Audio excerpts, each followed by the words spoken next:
چونکہ شریف خاندان سے تھی، شریف خاندان سے تھی، اپنی زبان سے کچھ نہ کہا. قبلہ بخاری صاحب ساتھ دینا تھوڑا سا. شریف خاندان سے تھی، اپنی زبان سے کچھ نہ کہا. میسرہ نامی غلام کو بلایا، میسرہ نامی غلام کو بلا کے کہا میسرہ جی بی بی صبح تو نے قافلے کے ساتھ جانا ہے. بی بی کام کیا کرنا ہے؟ کہا کوئی اونٹ کی مہار نہیں پکڑنی، کوئی سامان رکھنا نہیں، کوئی بوری اتارنی نہیں، کوئی سنبھالنی نہیں. بی بی پھر کرنا کیا ہے؟ کہا صرف تیرا اتنا کام ہے، تو نے محمد مصطفیٰ کے ساتھ سایہ بن کر اس کے ساتھ ساتھ رہنا ہے. واپسی پہ آ کے مجھے بتانا ہے اس کا اٹھنا کیسا ہے، اس کا بولنا کیسا ہے، اس کا چلنا کیسا ہے، اس کا پینا کیسا ہے، اس کا کھانا کیسا ہے. نہیں بولو گے یہی پڑھتا رہو گا. اس کا اٹھنا کیسا ہے، اس کا پینا کیسا ہے، اس کا کھانا کیسا ہے. جو پیچھے سے بولو گے تو آگے بڑھ جاؤں گا. اس کا اٹھنا کیسا ہے، اس کا بولنا کیسا ہے، اس کا کھانا کیسا ہے. جیسے ہی صبح بسم اللہ چاچا تیری زندگی اس کا اٹھنا کیسا ہے، اس کا بولنا کیسا ہے، اس کا چلنا کیسا ہے، اس کا کھانا کیسا ہے، اس کا پینا کیسا ہے. جیسے ہی صبح ہوئی یہ قافلے کے ساتھ روانہ ہوا. محمد مصطفیٰ کی موجودگی کی وجہ سے، نبیوں کے سلطان کی موجودگی کی وجہ سے قافلہ اپنی منزل پہ نہیں پہنچا تھا کہ رسول کی وجہ سے سارا کا سارا مال فروخت ہو گیا، سارا کا سارا مال بک گیا. قافلہ تجارت کر کے واپس آیا. بی بی خدیجۃ الکبریٰ کرسی پہ جلوہ فکن ہوئی. حریر و طیبہ کے پردے لگے ہوئے تھے. یہ پردوں کے باہر نوکروں کی طرح نظریں جھکا کے کھڑا ہو گیا. بی بی خدیجہ نے پہلا سوال یہ پوچھا میسرہ جی بی بی کہا محمد کے عیب بیان کر. بیریا والو آپ کی اپنی مرضی ہے، آپ کی اپنی مرضی ہے. میسرہ محمد کے عیب بیان کر، عیب بیان کر. جتھے بیاہ کرنا ہو نا، شادی کرنی ہو نا، وہاں پہ فضائل نہیں پوچھے جاتے، عیب پوچھے جاتے ہیں. اور بی بی خدیجہ نے ہم بے علموں کا علم بڑھانے کے لیے، ہم جاہلوں کی جہالت کو دور کرنے کے لیے بی بی خدیجہ نے یہ سوال پوچھا میسرہ جی بی بی محمد کے عیب بیان کر. اب بیریا والو میں بات کو بالکل قریب کر رہا ہوں. محمد کے عیب بیان کر.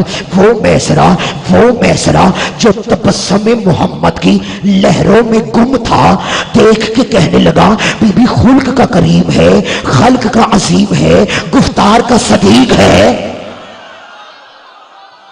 بھائی بہت شکریہ، بھائی بہت شکریہ. عزت بی بی خدیجہ کا واسطہ دے رہا ہوں. اب اس طرف نہ دیکھنا، مجھے بھی اس بات کا احساس ہے. میں بالکل ماحول کو دیکھ کے اپنی بات کو سمیٹنے کے قریب ہو گیا ہوں. بحریہ ٹون والوں، بی بی خدیجہ الکبریٰ نے پہلا یہ سوال پوچھا میسرہ محمد کے عیب بیان کر. وہ میسرہ جو تبسم محمد کی لہروں میں گم تھا، دیکھ کے کہنے لگا بی بی خلق کا کریم، خلق کا عظیم، گفتار کا صدیق. کہ تو نے میرا سوال غور سے نہیں سنا. میں کہہ رہی ہوں محمد کے عیب بیان کر. کہنے لگا بی بی کائنات میں عربوں سے زیادہ بہادر کوئی نہیں، عربوں میں سے ہاشمیوں سے زیادہ شریف کوئی نہیں، ہاشمیوں میں سے عبد المطلب سے بڑا سردار کوئی نہیں، عبد المطلب کی اولاد میں سے عبداللہ سے زیادہ خوبصورت کوئی نہیں، اور عبداللہ کے اکلوتے بیٹے کا نام ہے محمد. تو نے میرا سوال غور سے نہیں سنا.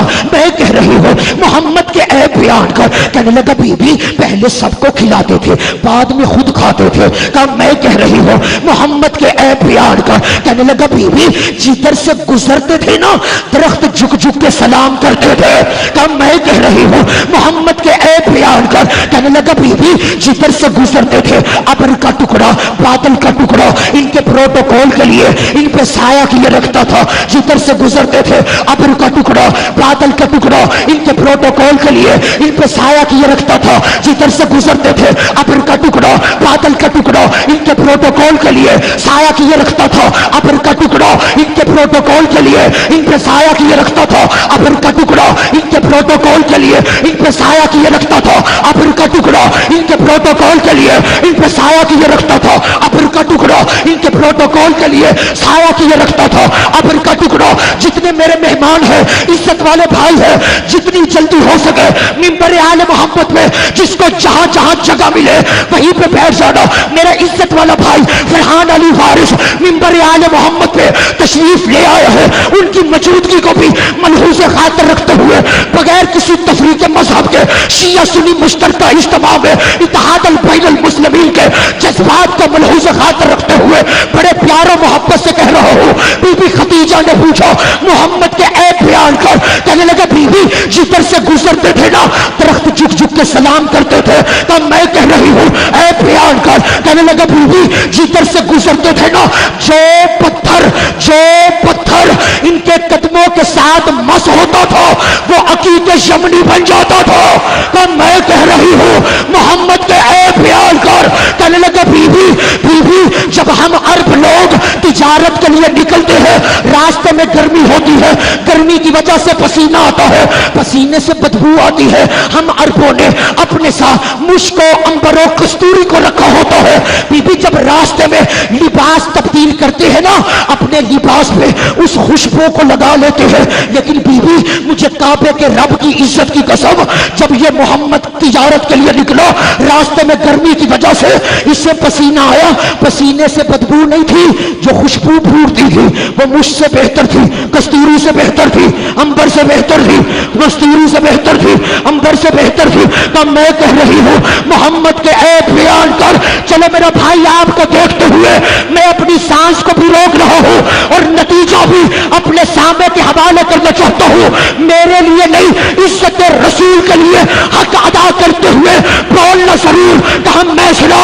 میں کہہ رہی ہوں محمد کے ایک بیان کر قدموں پہ ہاتھ رکھ کے کہتا ہے تیری عزت کی قسم مجھے اس کے اندر کوئی عیب نظر نہیں آیا, مجھے اس کے اندر کوئی عیب نظر نہیں آیا. تو بحریہ ٹون لاہور والوں آصف رضا کو یہ کہنے کی اجازت دو کہ جب غلام کو اعلان رسالت